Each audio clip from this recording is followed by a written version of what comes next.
It's halftime, Ravens-Chiefs, first game of the NFL season.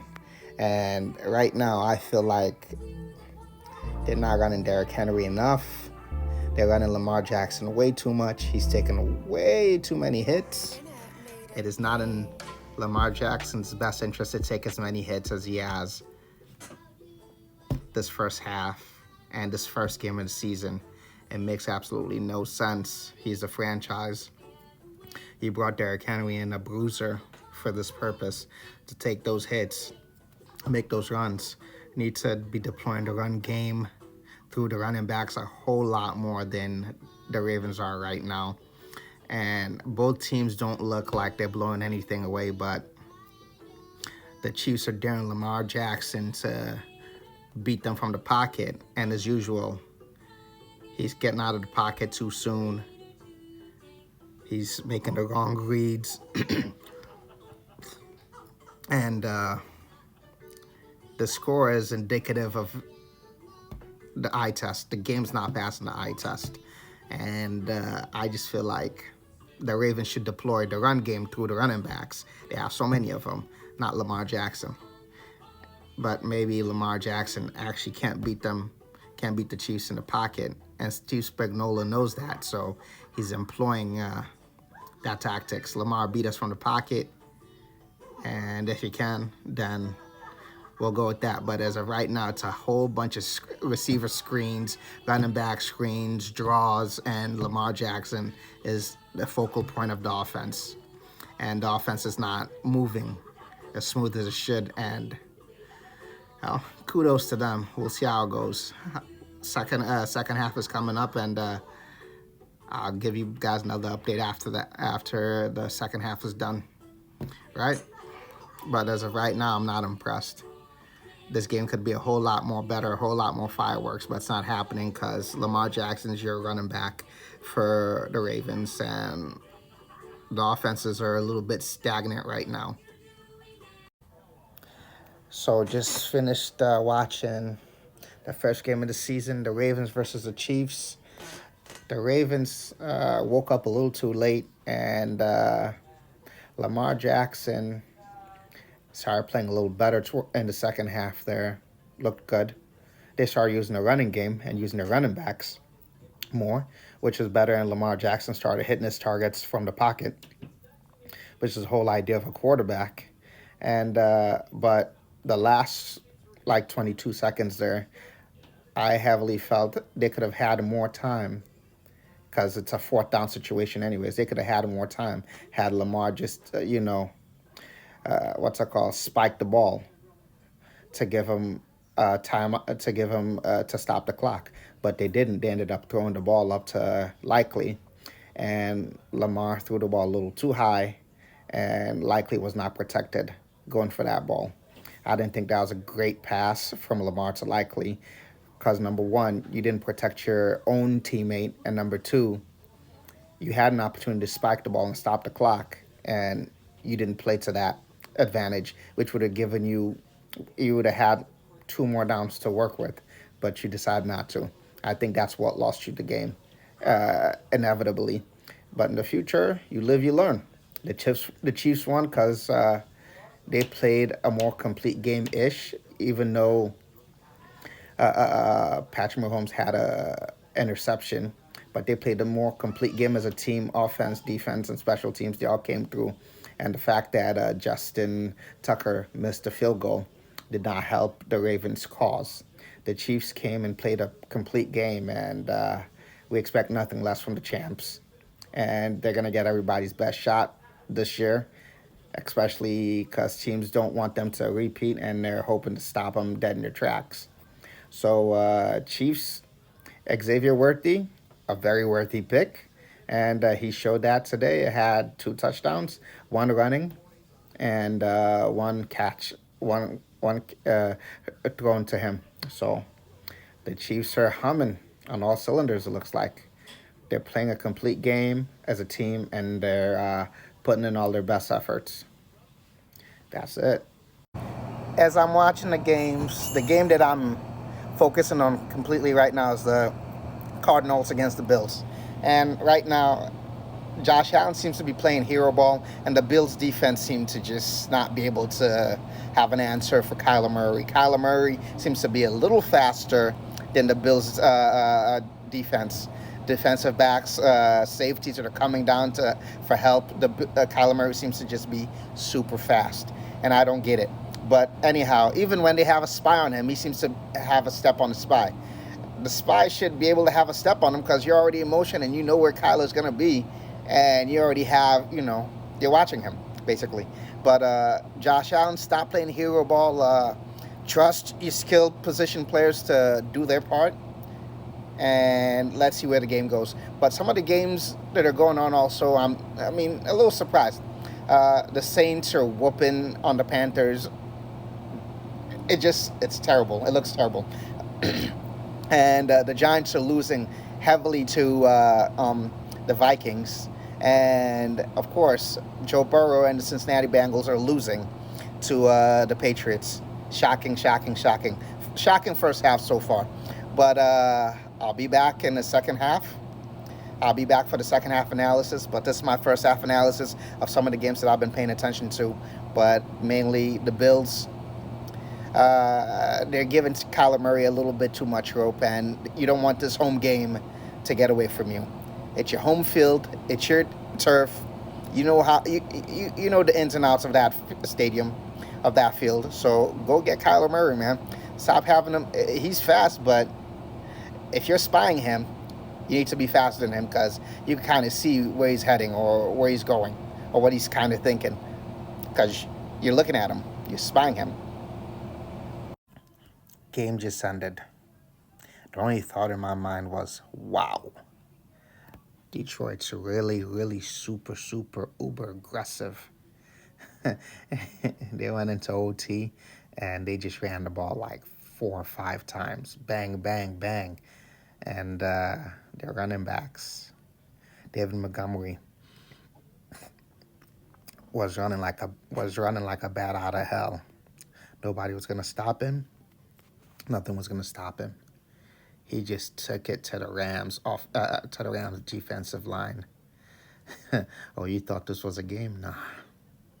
This is smoke, and I'm bringing all of it. David Montgomery brought all of it. Every run was like, I won't say it.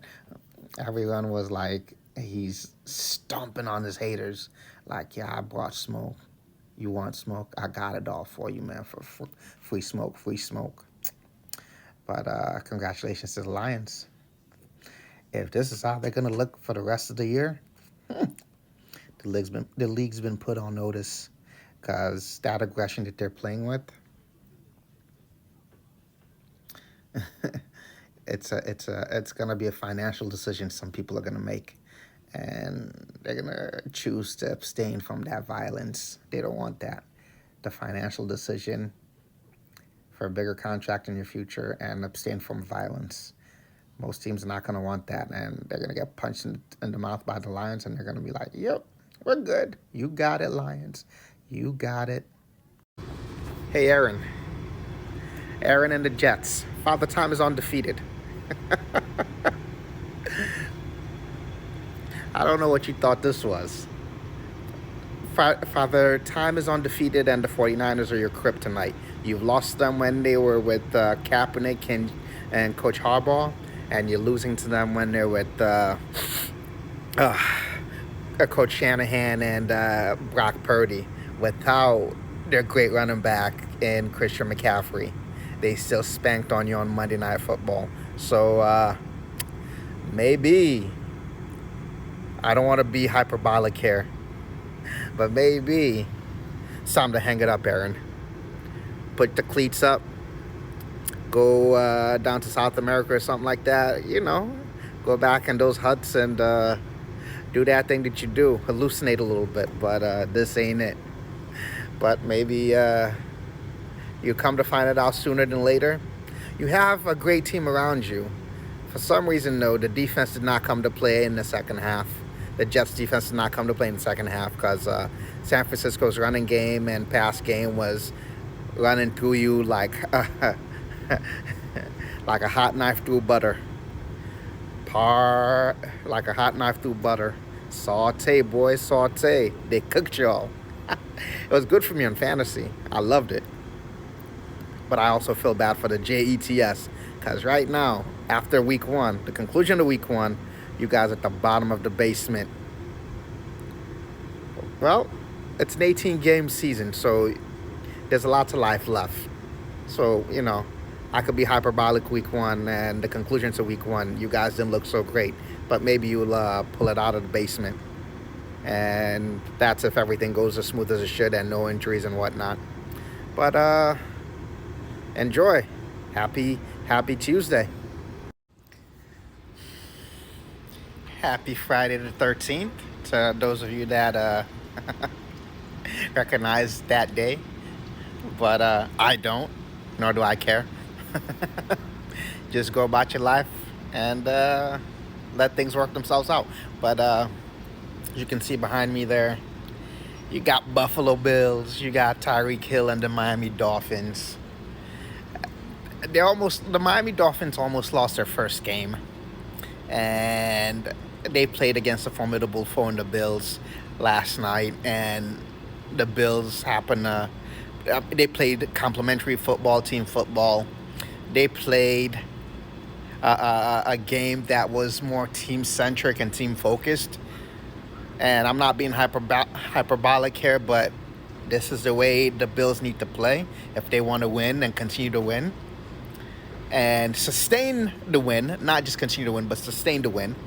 Have a team effort. Have Josh Allen be a distributor, not necessarily a carrier of the team or a tractor pulling the trailer behind him, which is a whole team. Overall, James Cook cooked. He was out there chefing. 3 TDs in the first half. And Tua gave away the game with 3 interceptions. Yeah, 3 interceptions. And, Miami, it's an uphill climb, but you can do it. You're 1-1. And Tua's concussion, the concussion that he had in the second quarter, in the second half of the game, it's not looking good. You can't really expect longevity in the game of football if you you are getting concussed constantly. It doesn't work out well. So, this might be the end of the road for you. If you continue to play, you got to take extreme precautions. But Buffalo came out on top and beat the Miami Dolphins. And Buffalo seems to be the Miami Dolphins' kryptonite. And Josh Allen has got a great record against the Miami Dolphins. Go Bills. And Tyreek Hill and all the receivers in Miami, they were kind of a non-factor last night. But like I said, Buffalo played a complimentary game. Josh Allen distributed to his star players and they all came together, and offense, defense, special team all came together to make a complete game, which, is what you expect from a team that wants to compete for a Super Bowl. And the weekend's coming. The games are going to be great. Caleb Williams, I want to watch you 1-on-1. I want to watch your, what's it called? So I want to watch you in a solo game, playing again Monday Night Football, I believe. So we'll get to do that. But happy Friday the 13th. Enjoy your weekend. How you guys doing? Happy Sunday. Happy NFL Sunday. Week 2, well on the way. The early games today, there were some surprises, definite surprises. You got the Ravens losing to the Vegas Raiders. You got the Cowboys, as you can see up in my screen here, losing terribly to the Saints and Derek Carr. You got the Lions losing to the Buccaneers. And the Lions look like, they're unstoppable against the Rams. But that goes to show you, any given Sunday, it's pretty crazy out here, man. But the most surprising game for me is the Saints versus the Cowboys. The Saints put up 44 points, and the Saints are now 2-0. That is insane. Insane. Not in a million years would you have expected the Saints to be 2-0. I mean, it's only week 2, so sure. But it's amazing. And Lamar Jackson and the Ravens losing to the Las Vegas Raiders, that's also a big surprise. The Ravens are 0-2. That is crazy. We expected them with the signing of Derrick Henry to be one of the juggernauts this season. And also, another surprise here, the early game, the first game of the season here, the first game of the week of week 2, you got Tua Tagovailoa getting his fourth concussion in as many as 2 seasons. Maybe it's time to hang it up for his own safety, maybe so that he doesn't get CTE, but that's to be determined. But the early games, the surprises are like, woof, shocking. Also, this is a game that's on under the radar. You got the Chargers. The Chargers are 2-0 also. Surprise, surprise. But I'm not surprised. The rest of you guys are. Jim Harbaugh is a hell of a coach, and he gets his teams to be physical really quick. And the Chargers are really physical. J.K. Dobbins is running through. Their run game is basically their whole offensive plan. Run the ball, run the ball, run the ball. Justin Herbert throws the ball a couple of times, and the running game wins football games. The running game with J.K. Dobbins and the slate of running backs win the football games. So the early games, they've been very interesting, to say the least. There's a bunch of surprises there. There's some you guys might be surprised by it, and there's some I'm not surprised by at all. I'm expecting it. If we're not careful, Jim Harbaugh could end up in the AFC Championship game year 1 because he has the talent and he plays his own style. There's never been a quarterback more set up to succeed than Caleb Williams. Before he even got drafted, the Chicago Bears got Keenan Allen from the Chargers. They got DeAndre Swift from the Philadelphia Eagles. And they brought in an offensive coordinator that would cater to his strengths. But yet still, he's having mental blocks, and his internal game clock is not moving as fast as it should. Mentally, he's not moving as fast as he should because he's having mental roadblocks, or his offensive line is collapsing. But right now, his play has not been up to par. I think he would have been better served sitting on the bench and learning. So that way, by the time it's game time, he's mentally up to speed and physically up to speed. Because right now, the way Caleb Williams is playing, it's not a winning formula in the NFL. Throwing picks after pick, trying to run out of plays, basically not being cognizant enough that somebody's coming after you and getting sacked, or, dropping back so deep that your powerful arm doesn't really matter because you're not getting it to the receivers. You got to do better, Caleb Williams. I know this is your first year. This is only week 2 in the NFL, and, it's only week 2, and the sky's the limit, but you got to do better, bro. Speaking of doing better, Will Levis, stop playing hero ball. Do the plays as they've been scripted, and if you can't get it, forget about it. Toss it away. Don't try to do too much, because if you try to do too much, these NFL players, they're capable. They're coming to get you, and they're coming to ruin your whole season. You're 0-2 right now, and they could put that blame squarely on your shoulders, Will Levis. So do better. Caleb Williams and Will Levis, do better. The NFL stands for not for long. You don't play well enough, they'll bench you and bring somebody in that will. Keep that in mind. If they told you in 1997 that this guy, P. Diddy, the diddler, would be in as much trouble as he is in right now in 2024, you wouldn't believe it. Nobody would. Because he was at the height of his popularity, 97, 98, 99. Started slowing down a little bit, but he was at the height. Just goes to show you, everybody that you uphold that you admired as a young kid? We all have, what's it called? We all have skeletons in our closets. Some are worse than others, but we all have skeletons. And Diddy's skeletons are very crazy. And now the government's coming to get him, and most likely will spend the rest of his life in jail. But what sucks is he has a big family. He has a young baby girl. He has a couple of daughters. And I mean, I don't know that you'd appreciate people doing them like you're doing other people's daughters, Diddy. So karma is a witch, man. It'll come and get you when you least expect it. But as of right now, you haven't been found guilty, but there's a heap load of evidence against you. A heap load. There's videotapes. There's evidence. There's witnesses, first-hand witnesses, first-hand testimonials. It's going down, baby. Diddy, take that, take that.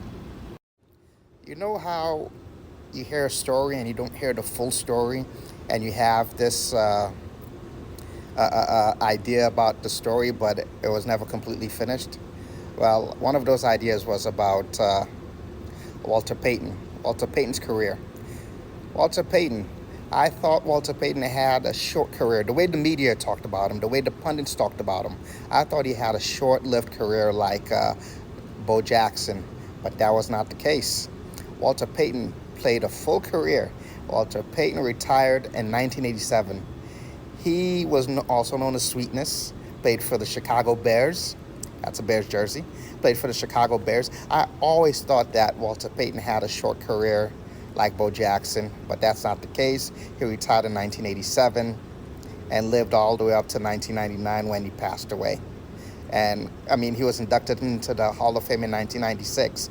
But for some reason, the way the media spoke about him, I always thought that, like Bo Jackson, like Barry Sanders, their careers were cut short a little bit. Bo Jackson more than Barry Sanders.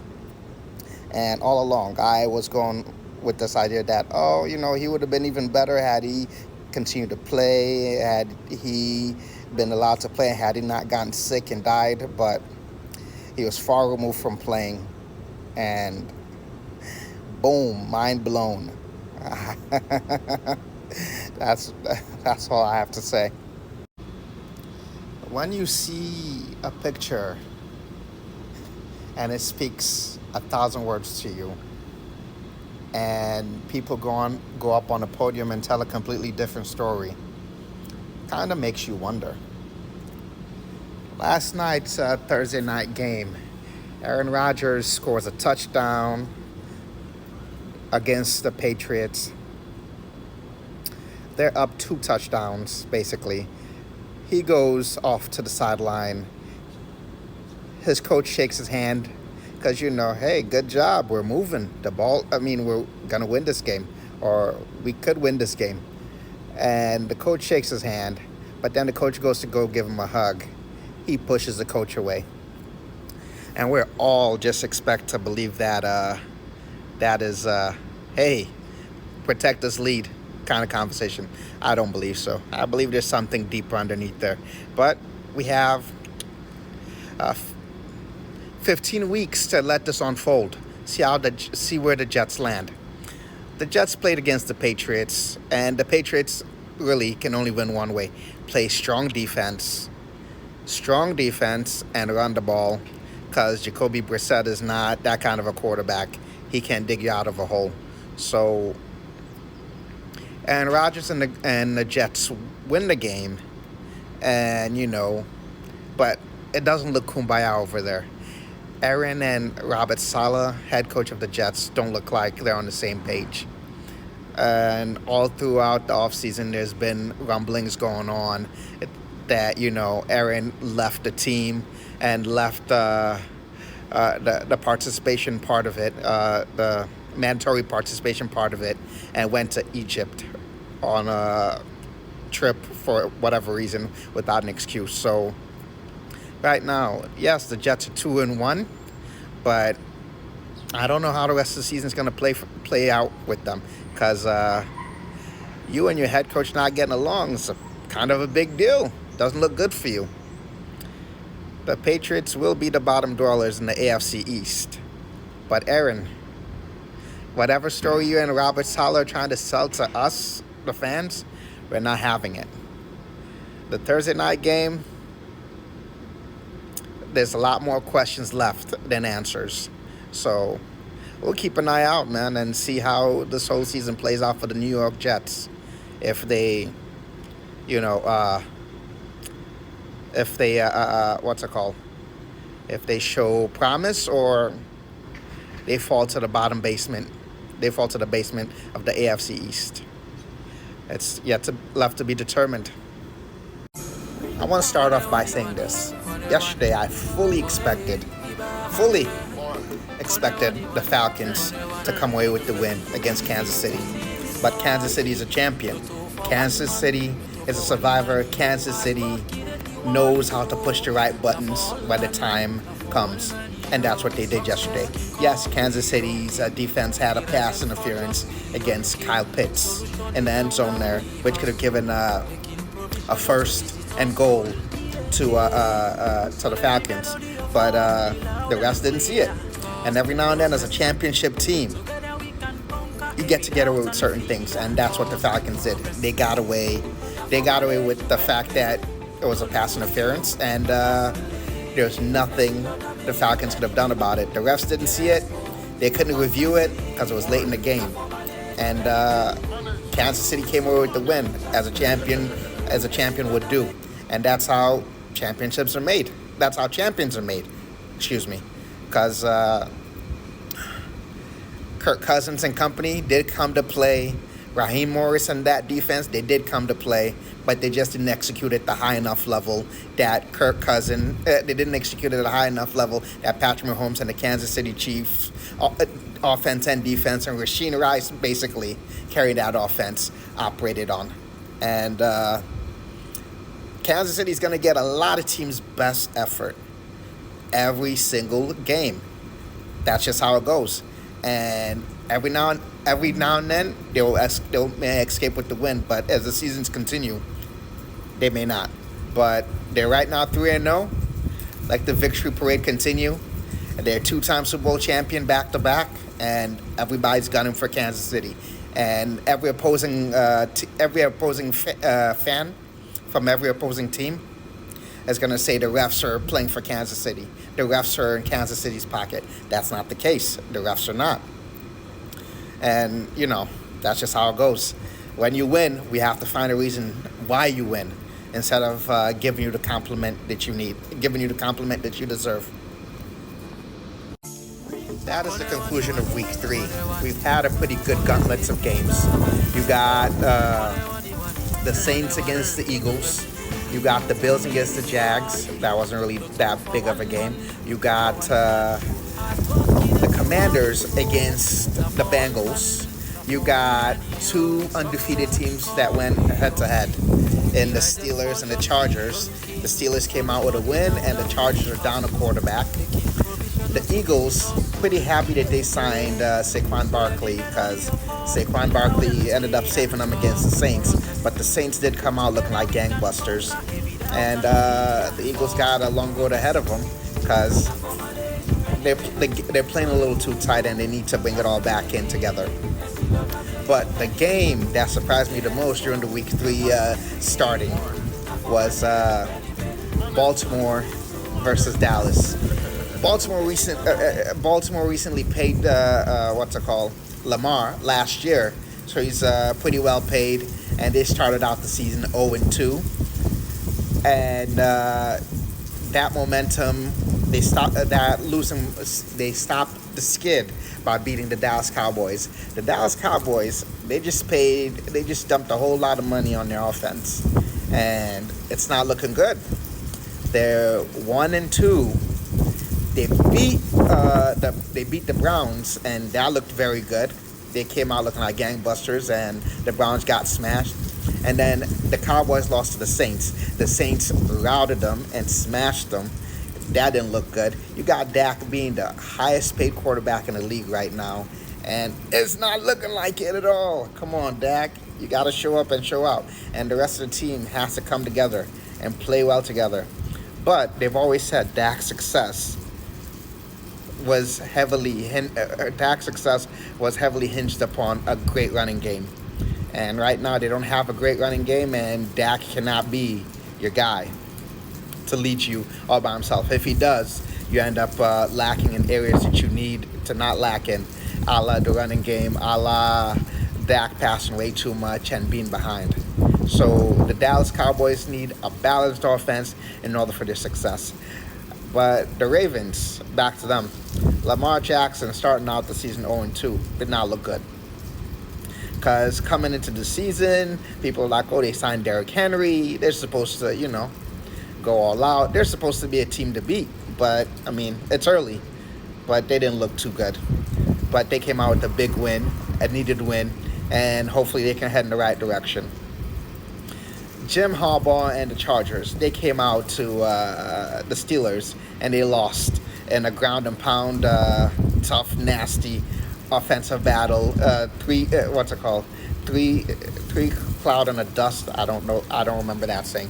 But they came out, and the game that they wanted to play against the Steelers played it better. The Steelers played it better than they did. So, week 3's conclusion: the Bengals losing to the Commanders is big, because now the Bengals are 0-3, and the Bills going 3-0, smashing the Jacksonville Jaguars. When I was sitting here, I was a skeptic, thinking that, the Bills have always had a tough time against the Jaguars, and yesterday it didn't seem like that. They breezed through them. They cut through them like a hot knife through butter.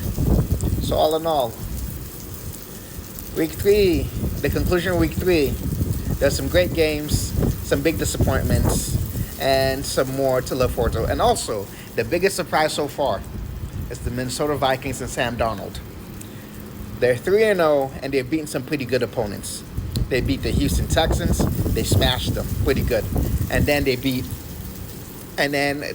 the Houston Texans. They beat the 49ers, a healthy 49ers team they beat.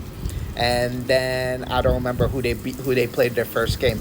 But that division is looking tough, man. You got the Lions looking good. You got the Packers looking good. And you got the Minnesota Vikings looking good. So watch out, man. Sam Darnold right now is in the MVP conversation. Week 3. At the conclusion of week 3, Sam Darnold's in the he's in a competition for MVP. So the league better watch out, man. Every year, a couple of teams go into the playoffs and a couple of teams come out. So that's how the season goes. When I don't get new vehicle them, the rain season keke. The raining season vehicles are here. They look amazing. They're gonna get people to go anywhere and everywhere. Forget an umbrella. Don't spend your money on an umbrella anymore. Get your keke with a roof on it, a solid roof like one of these. It looks nice, doesn't it? I wonder how much they cost. I'd like to buy one. They look fun to drive. But I'm sure they're very good for raining season. They get you from point A to point B, and you're not soaked in the rain. And you didn't even have to buy an umbrella. I personally like the blue one. It's my color. I'm sure I really would like to own one, but they're probably super expensive. Very nice. Within the season so far, I've never watched a game that's annoyed me as much for this football season so far. Watching the Cowboys and the Giants yesterday, they're two teams that mirror each other. Yes, it's a divisional rivalry game, so they tend to be a little bit more tough, and teams tend to play a little bit more harder, but it was a completely garbage game. The Giants were scoring field goals. The Cowboys were scoring touchdowns. but it wasn't really. If you weren't watching the game at all, if you didn't watch the game and you saw the score, you thought, the Cowboys manhandled the Giants. They didn't. Watching the game, the eye test, Cowboys and the Giants are basically the same team. They're structured the same way. You got a superstar receiver, a decent enough quarterback, and a so-so run game, and a man offensive line. The Cowboys' offensive line, garbage. The Giants' offensive line, garbage. Their defenses got superstars in them. Micah Parsons for the Cowboys, Brian Burns for the Giants, but they were not effective whatsoever. And I was just so annoyed with that whole game. I'm like, what's happening here? Why aren't these guys scoring more points? Why aren't the Cowboys playing up to par? But this goes to show you, the Giants and the Cowboys will be foddering, fighting for the bottom spot, while the Commanders, they look impressive, and the Eagles will be trying to claim the number one spot in the NFC East. It's going to be quite the season. The Cowboys may have to get rid of Mike McCarthy, and Brian Dibble may have to get a new head coaching job, because they're not doing it so far in the season. Week 4, first game of the week, it's not looking good. It was just a thoroughly annoying game. But the positive is touchdowns were being scored, and Malik Neighbors is clearly the number one target in New York, and CeeDee Lamb's clearly the number one target in the Cowboys offense. So they have something to build around. If they get new quarterbacks next year, they have something to build around. But, I mean, the Giants, that is, because Dak Prescott's not going anywhere anytime soon, getting paid $60 million a year. Getting paid $60 million a year, you letting them go, it ain't happening. That's a big old investment that Jerry made. Jerry, the owner, Jerry, the GM, made on Dak Prescott. So we'll see how the rest of the season goes. But all in all, that game was garbage. Throw that tape away, burn it, man. Because I watched it because there's nothing else to watch. But I was thoroughly annoyed. You want to know what gets me about football is the fact that it's any given Sunday. And this any given Sunday, the early games, they're pretty all, the quarterback play was so-so, but team play-wise, there was a few surprises here, but one of the few surprises are the Pittsburgh Steelers, undefeated, losing to the Indianapolis Colts without their main quarterback. They lost to Joe Flacco-led Indianapolis Colts. It's insane. Justin Fields tried to play as well as he could, try to carry his team, try to bring them back, but it just wasn't working out. And it goes to tell you that it's really any given Sunday. Surprises could happen, and they could be big. A backup could come in and win a crucial game for a crucial game for a team that needs it. And Joe Flacco definitely stepped up, and Justin Fields, tried but couldn't bring them back. It's starting to look like Baker Mayfield's and the Tampa Bay Buccaneers are kryptonite to the Philadelphia Eagles. Last year, they whooped them in a playoff game.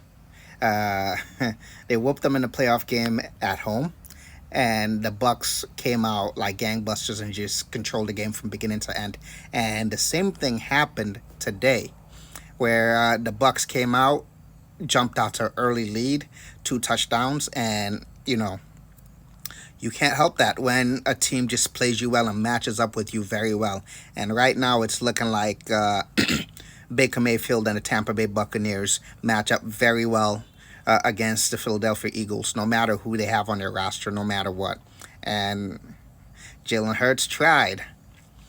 His passing wasn't great early on, but he tried to bring them back, and things offensively just were not moving in the direction that they needed to move, even with the new offensive coordinator. The Rams came into Soldier Field feeling a bit more energetic than than they have been in the past, but yet still they're lacking some players. And with that being said,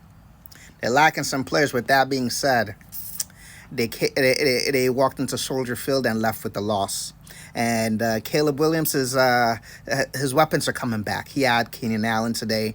DeAndre Swift helped in a major way in the running game and in the passing game. He was a big proponent of it. Had 2 touchdowns. had had one running touchdown, I believe, not two. One running touchdown, and Keenan Allen, Roma Dunzier, and DeAndre Swift are all coming together very well as far as putting the team on their back. And Caleb Williams is doing the best job he possibly can, being a better distributor of the ball to the talented positions and the talent I mean to talented positions, basically the running backs, receivers. Give them the ball and let them do what they do best, and so far they did it, and they came away with a home win today. Looking good, Bears.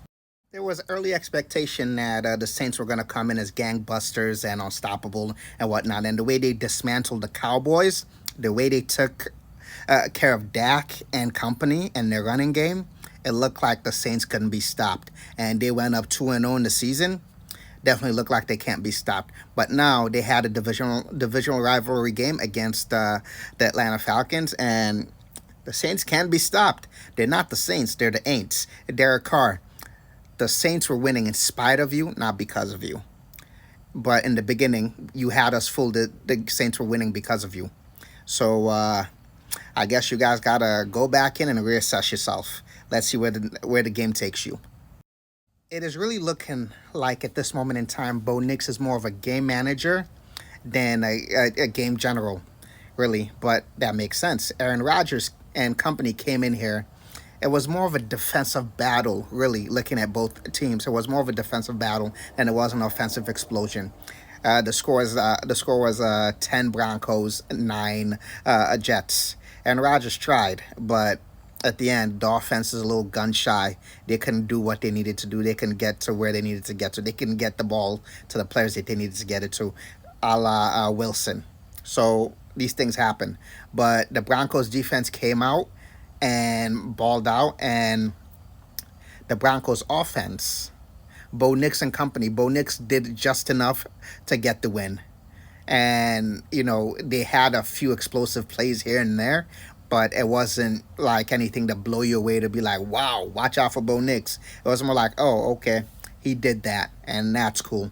But the Jets, this could be. I'm not trying to be hyperbolic here, but this could mean that the Jets, the Broncos. This could mean that the Broncos could be revving up their engine to come into full season form. Week 4, they're now two. Their record's up 2-1, I believe, or 2-2. I'm not sure. I don't remember, but the Broncos could be getting themselves set up for what's it called to get into regular season form.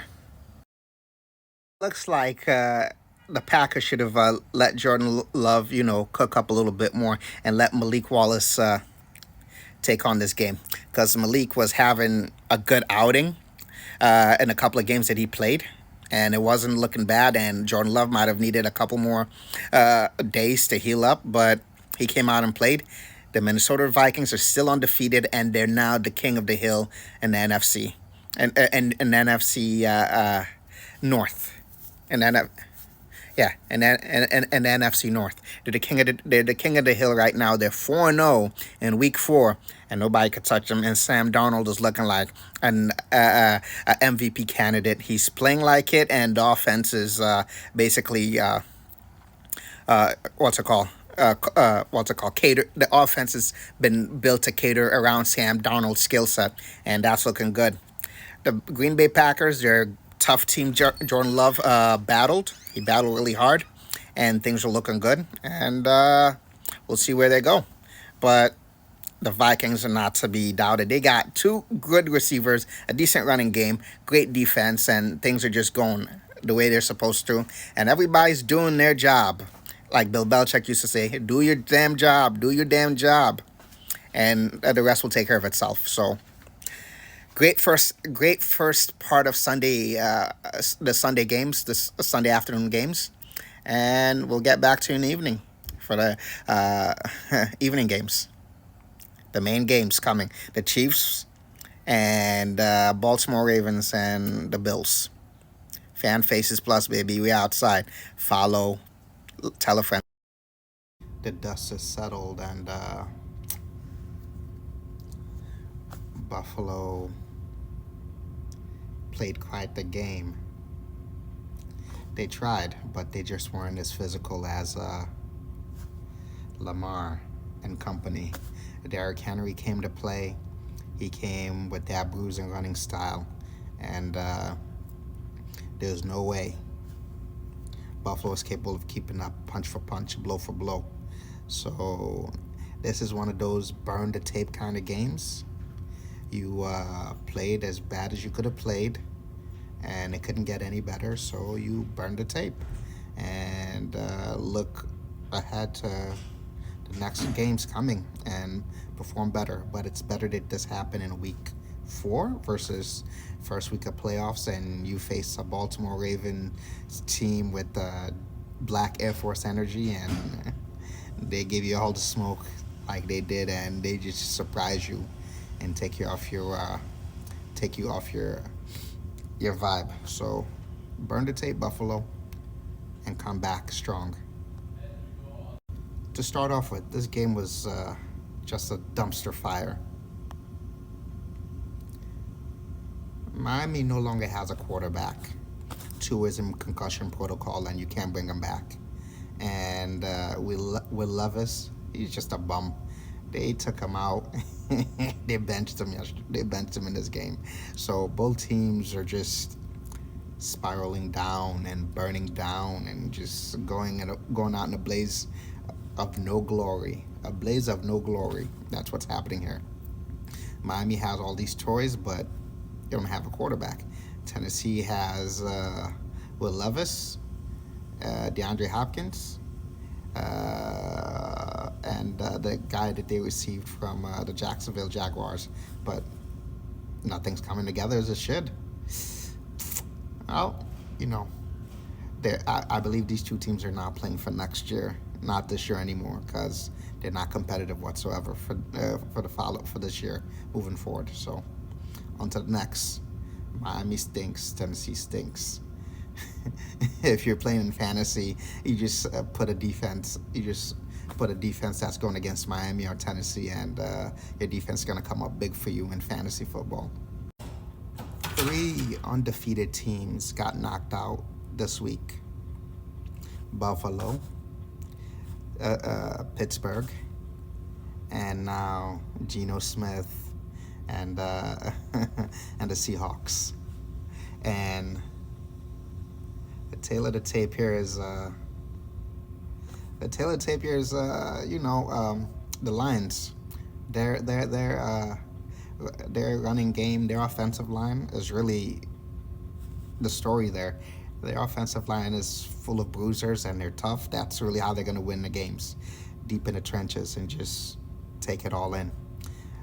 Geno, you tried, you played hard, you played well, but the game wasn't in your hands. It was in your receivers' hands, your skilled positions, and some of those skilled position players were giving away the game, and you can't help it. So what are you going to do? The Lions, Jared Goff was 18 for 18. You can't stop that. That offensive line is just holding down the trenches, man. Geno, better luck next week.